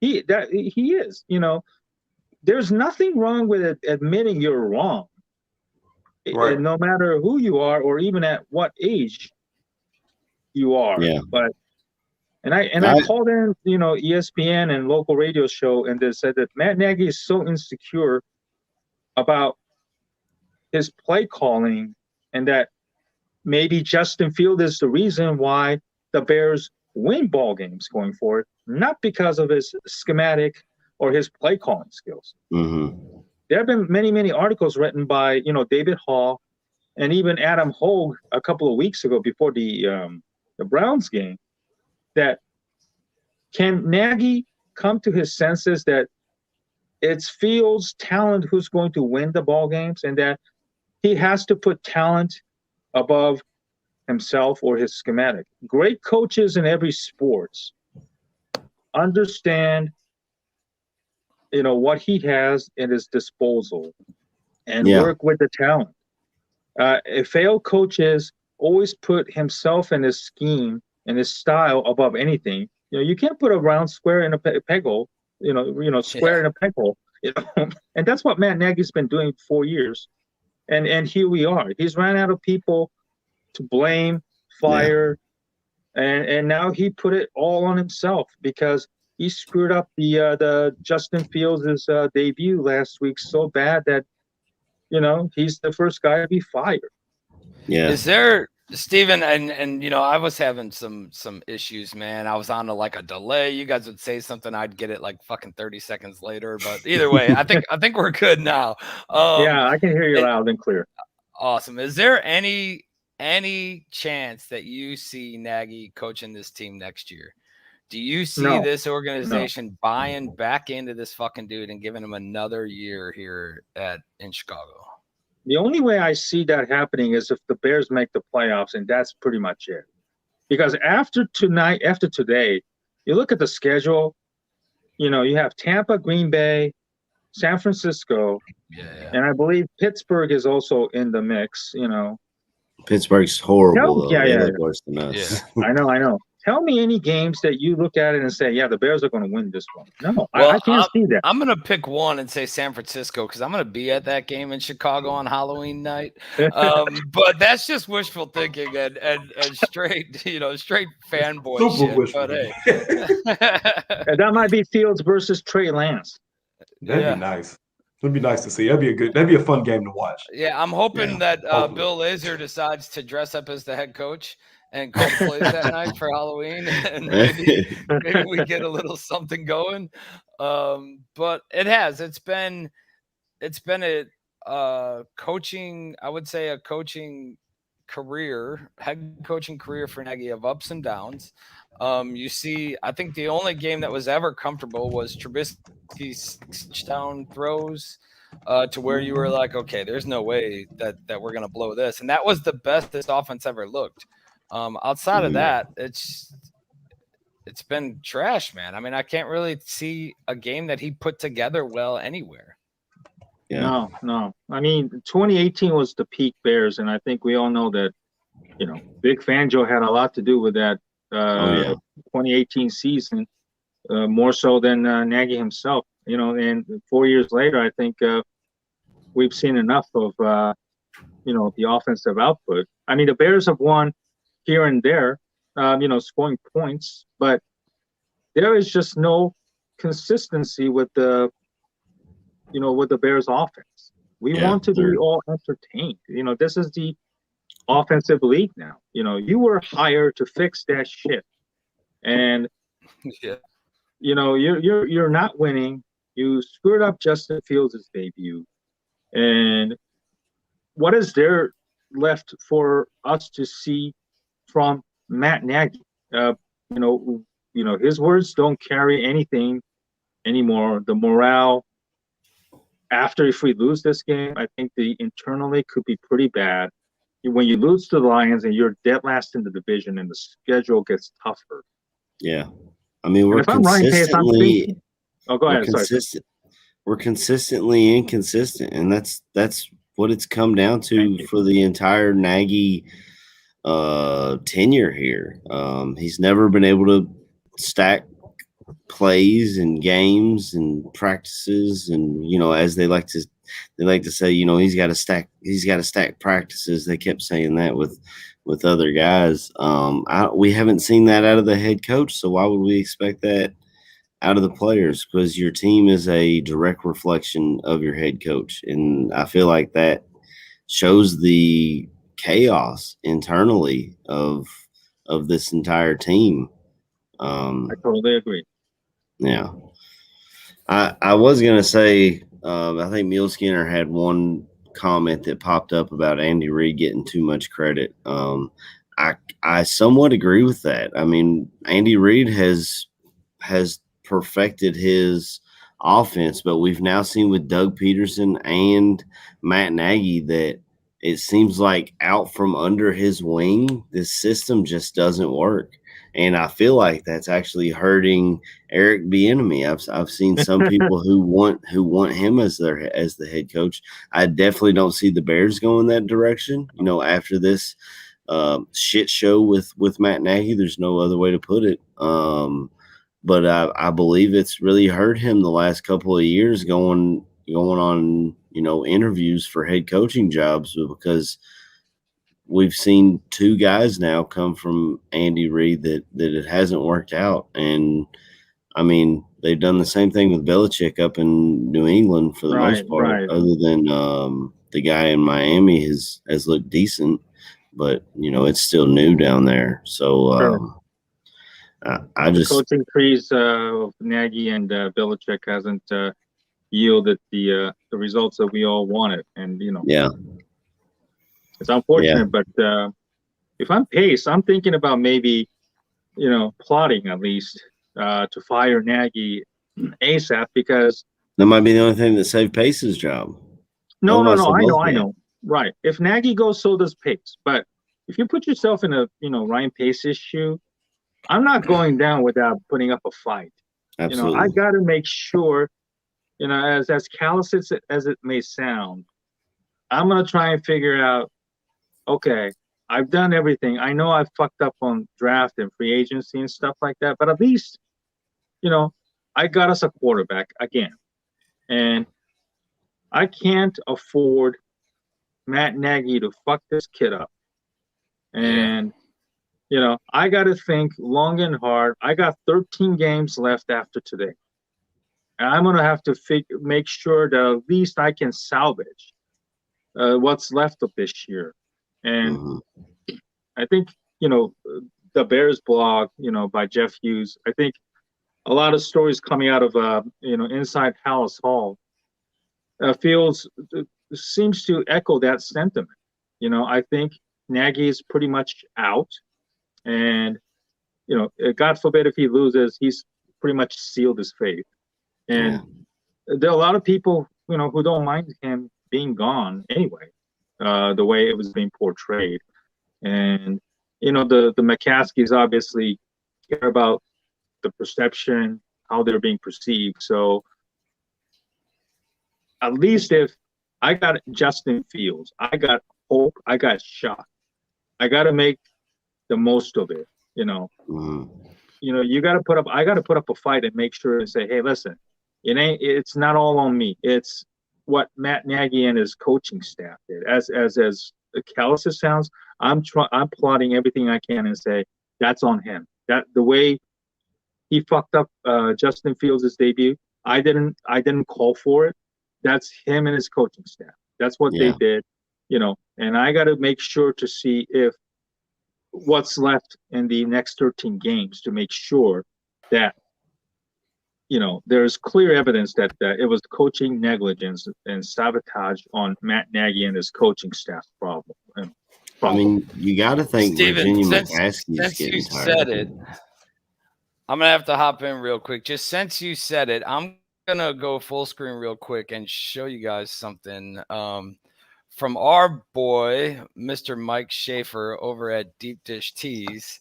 Like Steven was saying, there is hope. I got this thing. I have to get a frame for it still. It's going on the wall, but I it's need the that. hope. This is what I've seen that. Yeah. This Mike Schaefer designed this. Check him out over at deepdishtees.com.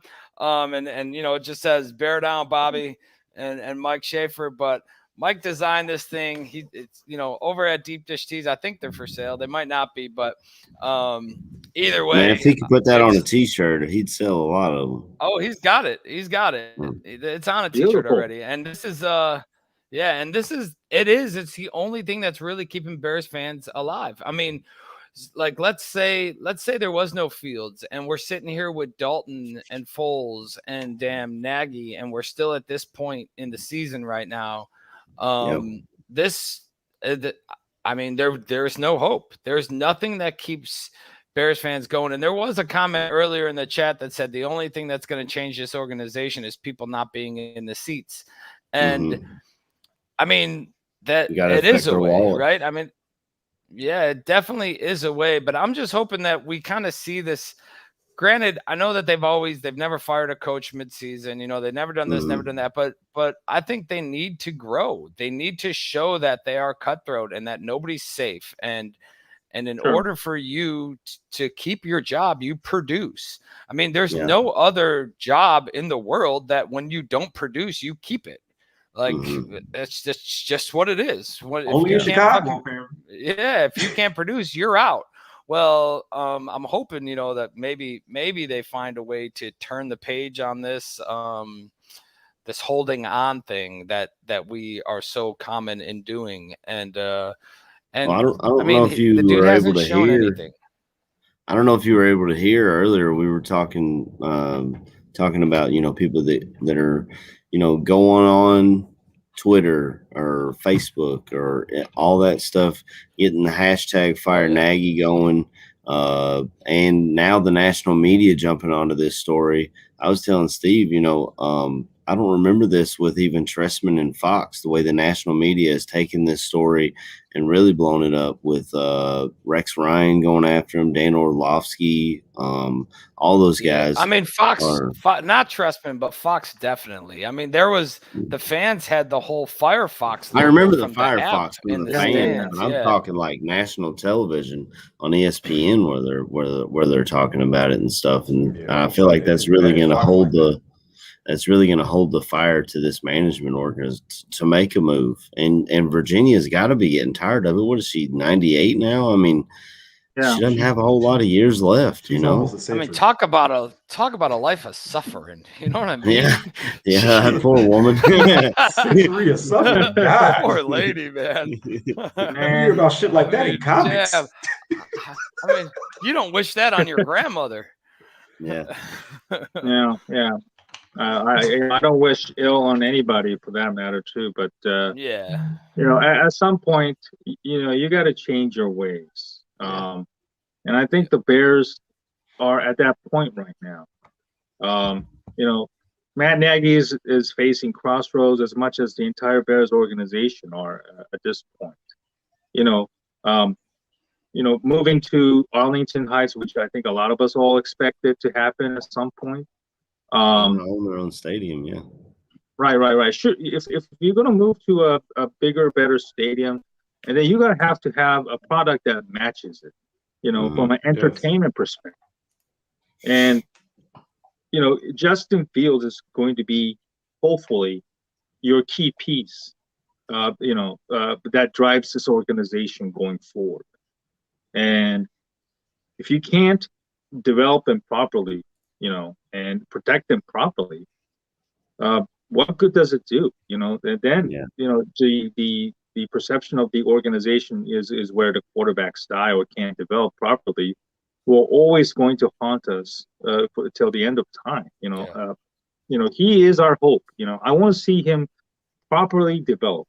And if Matt Nagy is not the guy, you know, just move on. Don't let Nagy drag Justin Fields' growth, because he is so insecure and you know, he doesn't have the coaching acumen to properly understand his talent. Agreed. Yeah, we hadn't even touched on the Arlington Heights move. We were all excited about that when that news came out. And any fan that's going on social media or anything saying, well, they can't call themselves Chicago anymore if they're in Arlington Heights, I feel like you don't understand. A third of the league do not play in the city that they claim. The New York Jets and Giants don't even play in the state that they claim. Right. So they play in Jersey. If you're going online and saying, well, they can't claim Chicago if they're not playing in Chicago, you look and sound ignorant, and maybe find another team to root for. I don't give a shit. Right. Yeah, I lived in Dallas, and the Cowboys were like, in Arlington, like 30 minutes away, more than 30 minutes away from, the Dallas Fort Worth, and they call themselves the Cowboys, not the Arlington Cowboys. Yeah. Yeah, there's no way that there's a rebrand, and I think that stadium's going to be ridiculous. There's still a lot of work to do. Obviously, they're not even finalized yet. But the offense they went to LA week 1, and they're going to Vegas week 5. So they're going to see these brand new beautiful stadiums, and they're going to be like, "Damn, we need something like this back home." You know what I'm saying? Yeah. Yeah, absolutely. I was gonna say, you sit there and look at what you can do if you build a new stadium, and let's say you throw a dome on it. That means you can start to host Super Bowls, and you cannot tell me the city of Chicago or the state of Illinois would not love to bring that freaking revenue in. Mm-hmm. Yes. That is big time. What it did out here for Indianapolis when the Colts had just built that new stadium and they held that Super Bowl. Bro, Indianapolis was shut down for over a week. You had people all over the place. They had people booming. Small businesses probably got started up that week from that. It's a amazing moment to cash in opportunities on. And there's no way in hell that you could tell me that the city of Chicago would sit there and say, "Oh yeah, more money." Yeah. So exactly. I'm all for the move. Yeah. It has to be a retractable roof, though. Yeah. Oh yeah. Agreed. Oh yeah. It has to be retractable. Yeah. 100% has to be a retractable roof. I think I'm on a delay again, fellas. I don't fucking know what's going on. When you first came in, you sounded like you were right on, but now it's kind of sounding like you might be delayed a little bit. But we're getting I don't know. We're getting close to wrap up, I believe, right? Yeah, we are. Steven, I wanted to put this up earlier, but I don't know if it's going to cut off all of our mics or not. But let me throw this up real quick, and see what happens here. So we got. That's it. Oh, the mics are still hot. That's good. Yeah. So the Double A team coming with Ken Fang and Stephen Nagishi. You're going to find it here on the Barroom Network.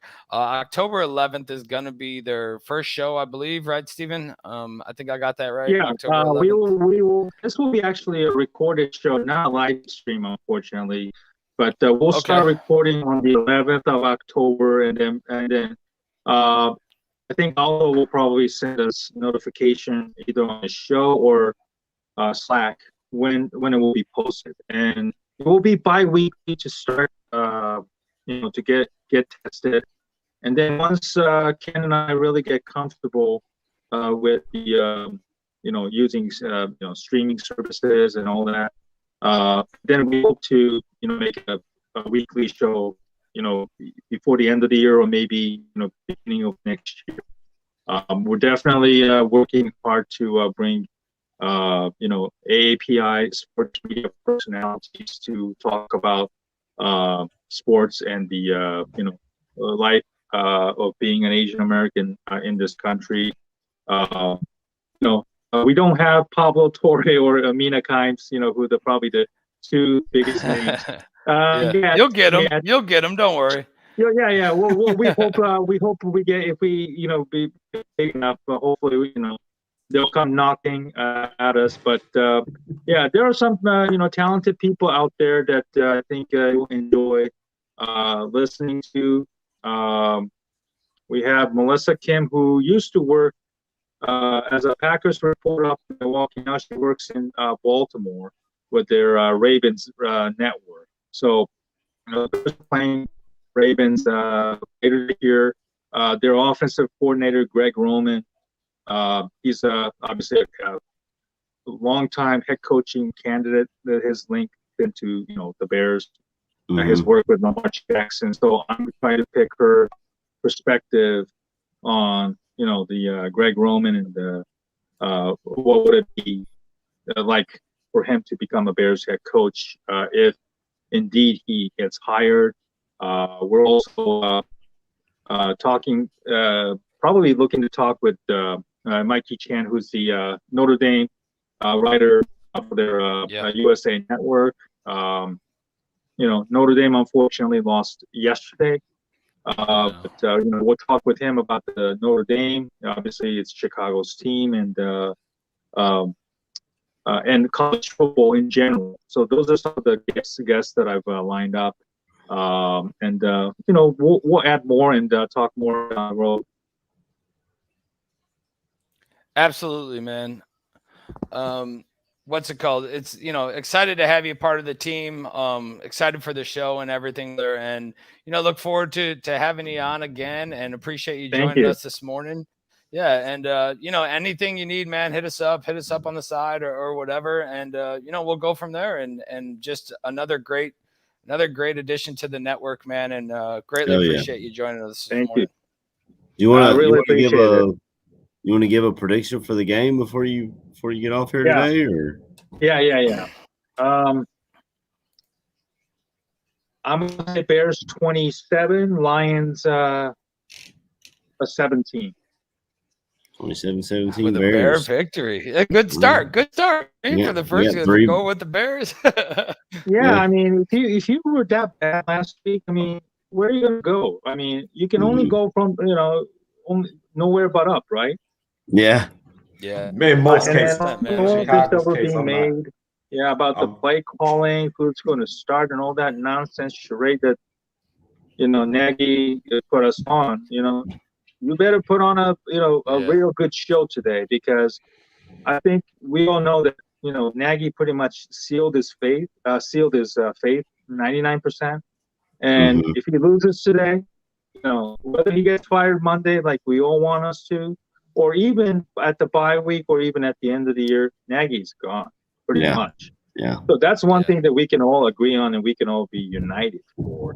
But I'm not one of those people who are going to root the Bears to lose, especially if we don't have a first-round pick this year. So that doesn't really make much sense. Yeah, but exactly. I do want There's no benefit see in some. It doesn't benefit anybody. I want to see significant, at least not a lot. Listen, I just want to see competent offense. That's all I'm asking. Get the first downs, score points, run the goddamn ball, block hard for Justin Fields. It ain't that hard.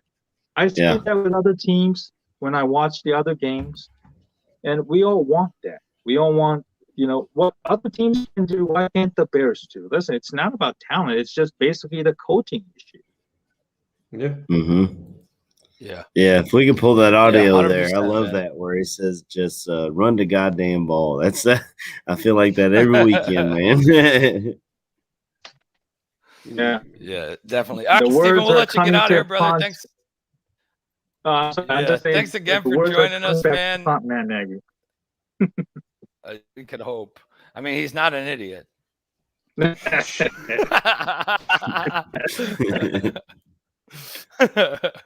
All right, brother. Appreciate you joining us, man. Have a good one, and we'll talk soon. All right, Steve. Thanks, Steve. Thank you very much, guys. Really appreciate it. And Ken said hi as well. And really, really looking forward to working with you guys again in the future. And thanks for the plug and the having me on the show. And I look forward to coming on to you guys again. Hell yeah. Definitely. Always, man. bro. All right, brother. We'll talk to you later, man. Thank you. Thank you very much. All right, boys. Let's kick this around for one last little wrap up. I'm gonna let you guys go first. In the famous words of Eminem, "Let that bitch go first." And we'll just go ahead and I don't know why that just came to my head, but hey, maybe it's just a Detroit. Who knows? Let's kick this thing over. Let's let Mr. Aaron Current start. Oh, so I'm the bitch. I'm the bitch. Who's the bitch now? We'll let you do any score predictions, any shout outs, man, anything you got, and then we'll cut this thing loose. All right. My first shout out to that Detroit podcast that jumped on with us. It sounds like they're a lot like the Bar Room. If you guys can shoot them a message on Twitter or something, let them know, hey, saw you on Barfly Tailgate show. It was a cool show or whatever, blah, blah, blah. Shout out to Stone Cold Steve Nagishi, man. That dude came on here and killed it. I mean, and the diversity here on the Bar Room is going to help us grow our brand, and I love to see it. Bobby, I'm sure you spent some time in an Asian country, so you know what the culture is so different there. I spent 2 years in Korea myself during my military service, so definitely shout out to him for coming on here and promoting his show. I'll be looking forward to when it drops. I'll be checking it out with him and Ken Fang. And shout out to my wife. We went to Kentucky we went to watch the game last night. Shout out to the Kentucky Wildcats, man. They give me something to look forward to each and every weekend because the Bears definitely have not. Other than whenever we get rid of Nagy, and I'm sorry to bring it down. I'm sorry, fellas. There's just not a whole lot for me to look forward to. And with that, I guess I'll just get right into my prediction. I think even with all the bull crap that happened last week, I do believe Bill Lazor takes over as play calling, even though they won't tell us this. And he does get this offense going in a decent direction. And I think just like the guys said earlier before they got off, I think it's going to be an ugly one, but I do believe the Bears win, and I'm going to say we win 20-17. And I think my MVP is going to be, I think Justin Fields is going to look really good today. So I do believe that we're going to be able to tell that that Lazor is calling plays because he's going to stack plays. We're going to run the ball. Actually, let me change my MVP. I think we're going to lean on David Montgomery quite a bit today. And I think he's going to have a big game. All right. I thought you were going to take mine for a second there. I got a little concerned, but you didn't. So let's roll this thing over to Mr. Kirkland Billings. Hey, man. Mr. In KB. In the 8 Mile theme. Everybody in the tailgate show, put your motherfucking hands up and vibe, you know. Hey, everybody in the tailgate show, put your motherfucking hands up. Hey, y'all know Bobby hands ain't up. Look. Now this guy got his hands up. And somebody had to do it, man. All right, man.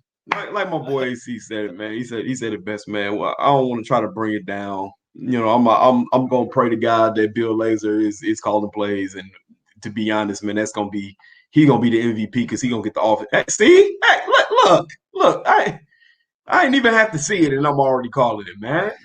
I feel like my MVP is gonna be Bill Lazor if he's the one calling plays. If not, man, I feel like this might be a game that our guy, Money Mooney, man. I feel like he might show out a little bit with that secondary being a little weaker. And I feel like we make a little bit more plays only off the strength of the fact that Detroit's defense is not the Cleveland Browns defense. It's not going to look all the way the same. But, just getting into it, man, my shout out to Steven, shout out to Ken, even though I haven't got to meet him yet. Shout out to those guys on the Detroit podcast. Definitely be giving those boys a follow. I love the friendly banner going back and forth.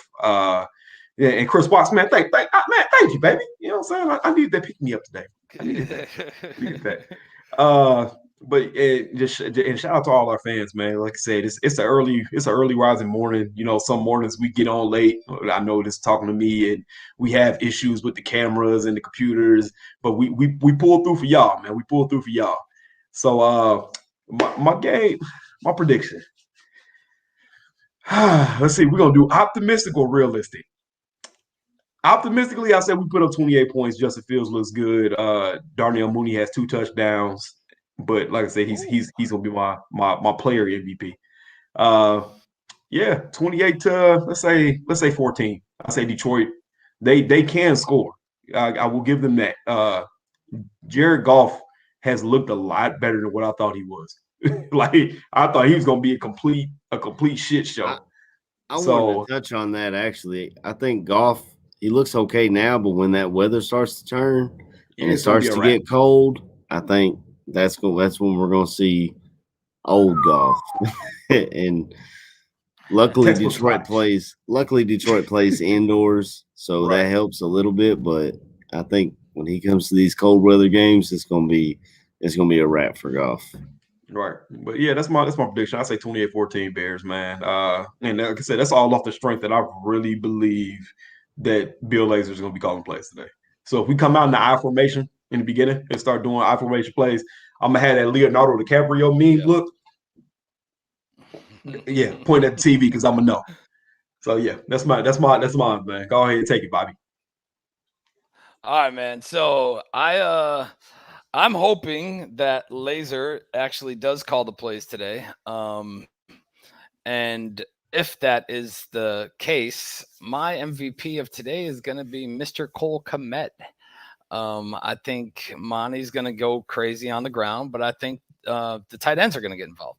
Obviously, I think that's Lazer's style. That's what he does. I see Fields probably rushing one in, right?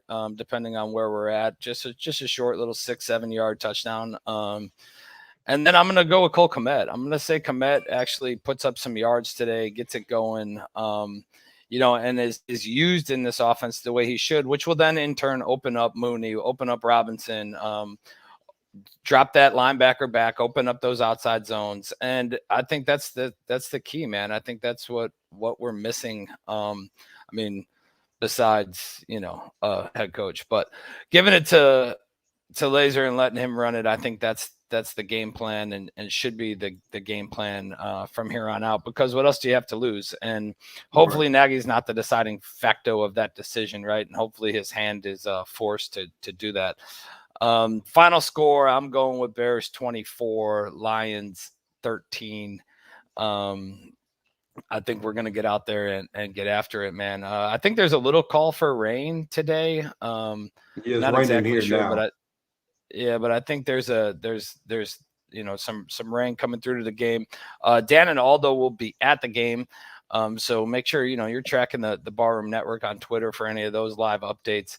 And I don't know. I just think that this defense really has always kind of thrown a wrench at Goff. No matter where he was playing, they've always kind of had his number. So I'm hoping that continues today, and we go from there. And then big shout out to our boy, Mr. Ryan Badgley, Badge of Honor. Badge is taking care of some stuff today, but he will be back with us, in a week or so. And, next couple of weeks, whatever, we'll see. But Badge is out taking care of some stuff. So big love to Badge. Missed you this morning, brother. And big love to everybody in the chat, everybody who's always here, man. Greatly appreciate you guys. And like we said, we're not fucking analysts. So yeah, we're gonna have fucking computer issues. Right. We're fanalists, man. I mean, just a bunch of random dudes that hop on, and we greatly appreciate all your guys' support. And joining us every week, week in, week out. We know it's a little early for you Saturday night drinkers, and sometimes it's even early for us, man. We're coming to this pitch hurting. But that's why they put me on the pup list last week, because hold on. Real quick, we gotta say something about last week. Your boy was fucked up in Cleveland last Saturday. Let me just say that.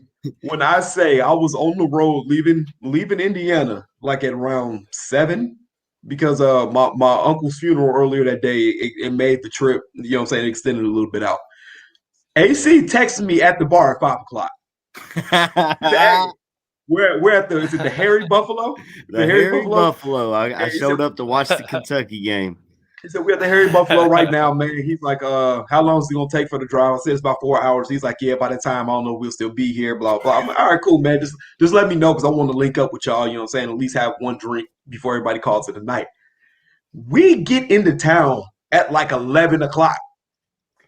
AC is still at the Harry Buffalo. Your boy was fucked up, bro. He was like, oh, yeah, the we fucking still Buffalo here. Costume on and shit, Bro. fucking beard rolling. I walk in, all I see is this fucking lovely beard, this smile. I said, that's my boy, man. The only motherfucker in there rocking all my UK gear. Drunk as shit. You hear me? Him and his wife go. She's like, we're getting shots.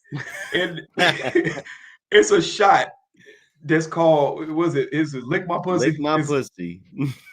And Aldo tries to order the drink at the bar, and Aldo's like, the chick just looks at me. She was like, because my wife taught the bartender how to make the shot. And so when Aldo got there, I ordered us a round of them, and we all took them, and they tasted delicious. So Aldo was like, all right, next round's on me. So he goes up to the bar, and the only one that knew it was this chick in this Ohio crop top, just this little, I don't know, she couldn't have been more than 22 years old. So Aldo goes up, and he's like, can I get another round of the Lick My, and she was just like, I ain't gonna make it unless I hear that, motherfucker. I thought you were gonna say he asked a different chick, and she was like, that would have been hilarious. But no, man. All in all, it was a funny night until the next morning. But it was a pretty funny night, man. We had fun. We definitely had fun. Yeah, it took me a while to get out of Cleveland, but it was a good time.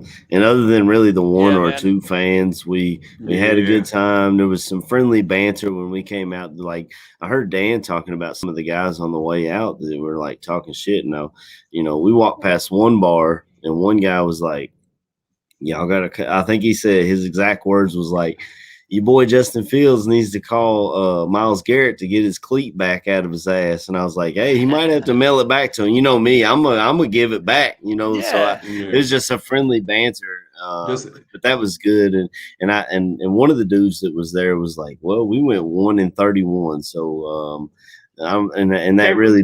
that really put it into perspective for me because there was one guy that was in the stadium. I think he was 2 rows back from us. Because we was all there in all our Fields jersey because it was his first game, we were wearing our Justin Fields jerseys. And he was just all day long. He was like, "Boy, it would suck to be a Justin Fields fan. Boy, Fields looks like a bust." Dude, he was a Justin Fields fan last year. Bro. There's no way that and then wasn't a Justin when we Fields got fan up and last we year. were leaving, the dude was like, bye, like being a complete dick. Y'all, and I was Bobby, just like, when I say you and Badge, we would have put my man on a TikTok with his ass getting beat. He was trying to become famous that day. And believe me, I had all the smoke to give him. I just had to bite my tongue. Yeah, and then we met KB's cousin, Anthony Billings, and that was really cool. Got to ride in his big black Tahoe. I mean, that shit was dope. I felt like I was in the Secret Service or something. All right, boys, let's wrap this thing up. Thanks again to our Detroit boys, to Nick and Andrew. Check them out on Twitter at Real Fan Report. They got something going on there, just like the boys said, just like the bar room. Great having them on and great having, some other podcasts of fanalists to talk to and get things going with.